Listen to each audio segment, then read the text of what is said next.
jabatan struktural dan fungsional, institusi hingga kontak yang bisa dihubungi. Nah, ketua tim boleh berasal dari dosen, mahasiswa maupun kalangan profesional.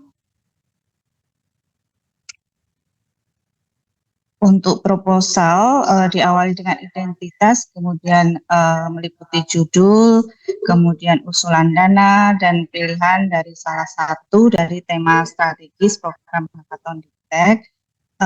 Selanjutnya merumuskan indikator kinerja atau luaran yang terukur. Nah, indikator atau luaran terukur ini merupakan template baku ya Bapak Ibu. Jadi Bapak Ibu tinggal mengisikan berapa jumlah menjadi pelaksanaan hackathon atau berapa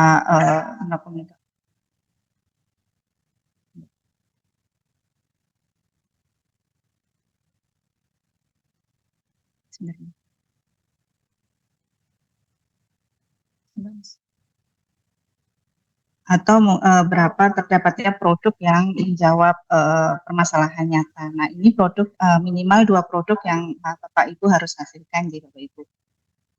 Kemudian untuk executive summary dituliskan maksimal 1 halaman dengan spasi 1.15 yang merangkum tujuan rencana pelaksanaan dan strategi perguruan tinggi untuk pendampingan hackathon. Nah, pada bagian pendahuluan Bapak Ibu ada 3 hal yang harus Bapak Ibu jelaskan. Yang pertama adalah deskripsi permasalahan. Di dalam deskripsi permasalahan ini Bapak Ibu harus menjelaskan permasalahan apa yang dapat diselesaikan atau menjadi kebutuhan industri saat ini, kemudian mengapa solusi ini ditawarkan menjadi penting.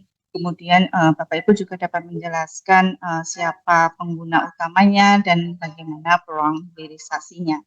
Yang kedua adalah tujuan dan sasaran penyelenggaraan hackathon secara spesifik dan terukur.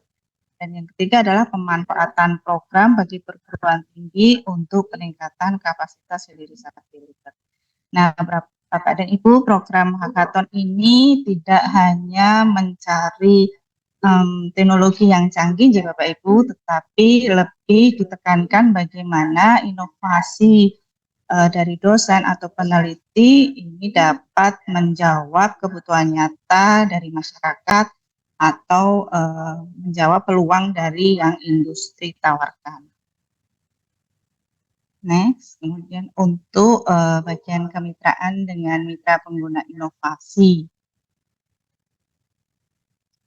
Nah, bagi Bapak Ibu, pada tahun pertama ini, program hackathon masih belum mewajibkan untuk PT memiliki mitra, namun sejatinya bahwa peran mitra ini penting, terutama mitra sponsor dalam melaksanakan hackathon. Nah, tapi bagi perguruan tinggi yang sudah memiliki, mohon dapat menjelaskan peran mitra secara konkret, ya Bapak Ibu, terutama kontribusinya terhadap pelaksanaan hackathon. Selanjutnya adalah rencana penyelenggaraan kegiatan. Nah, pada bagian ini dijelaskan secara runtut bagaimana hackathon dapat dilaksanakan mulai dari seleksi peserta, kemudian workshop, bootcamp, mentoring, pengembangan prototipe, demo day, hingga pendampingan pada saat pembuatan perwarupa setelah pasca penetapan. Nah, rekam jejak perguruan tinggi dalam penyelenggaraan kegiatan hackathon diperlukan untuk melihat sejauh mana pengalaman dan kemampuan perguruan tinggi dalam melaksanakan program hackathon. Next, mana? Selanjutnya adalah jadwal kegiatan hackathon ini dilaksanakan selama 12 bulan ya Bapak Ibu. Setelah ditetapkan perguruan tinggi ditetapkan sebagai penerima pendanaan, perguruan tinggi dapat mulai melaksanakan penjaringan peserta gitu Bapak Ibu, yang dimulai bulan depan hingga September, sedangkan kompetisi hackathon seyogyanya sudah bisa dilaksanakan pada bulan Oktober. Bagian berikutnya adalah sumber daya. Nah, pada bagian sumber daya ini adalah merupakan ekosistem pendukung yang dimiliki oleh perguruan tinggi, baik secara infrastruktur seperti laboratorium, kemudian pusat inkubasi, co-working space, gitu ya. Namun selain dari infrastruktur, juga perguruan tinggi harus mempunyai SDM yang mumpuni, gitu ya, Bapak Ibu. Mungkin sebagai mentor teknis, kemudian mentor bisnis, pakar industri, juri juga dalam mendampingi keberlanjutan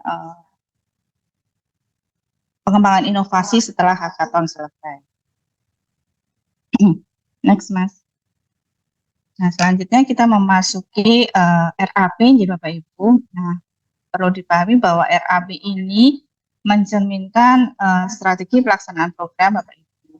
Nah, karena itu setiap komponen anggaran harus benar-benar mendukung kegiatan dan luaran yang telah Bapak Ibu jelaskan di dalam proposal.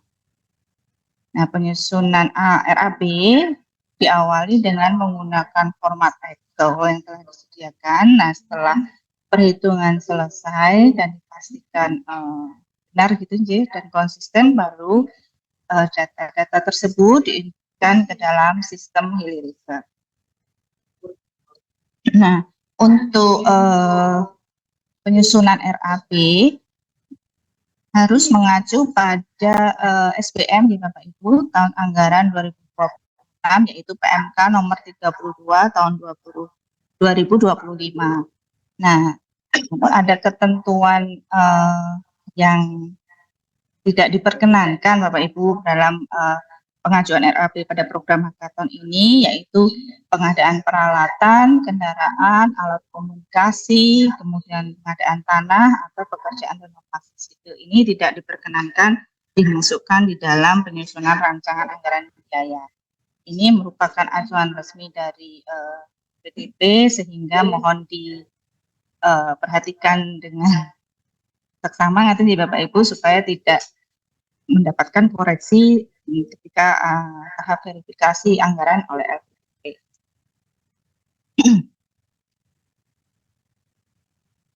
Nah, untuk penyusunan RAB ini perlu disinkronkan gitu di Bapak Ibu antara anggaran yang Bapak Ibu ajukan, kemudian jadwal kegiatan dan indikator keluaran yang sudah Bapak Ibu tuliskan di proposal. Misalkan di dalam proposal Bapak Ibu merencanakan 5 kali workshop, maka jumlah kegiatan tersebut harus konsisten dengan anggaran yang diajukan dan target luaran yang awalnya Bapak Ibu capai. Next. Nah, jadi Bapak Ibu sebagai penutup mungkin saya bisa highlight 5 hal penting yang perlu dipastikan sebelum proposal itu disubmit pada laman Hilly-Research ya Bapak Ibu. Yang pertama mungkin kelengkapan dokumen, kemudian jelasan substansi proposal, bahwa memang proposal itu harus mampu menjawab kebutuhan masyarakat atau menangkap peluang yang dari industri, itu Bapak Ibu. Kemudian kejelasan mitra pengguna, inovasi, kejelasan mitra sponsor kalau ada, kemudian jadwal kegiatan yang selaras dengan lini masa program, serta RAP yang disusun sesuai dengan format yang telah ditentukan. Nah, bagi Bapak Ibu yang mungkin masih ada pertanyaan terkait substansial program maupun tata cara pengusulan proposal, monggo silahkan dibaca kembali panduan program hackathon Litek yang sudah kami unggah di dalam laman Hilly-Research.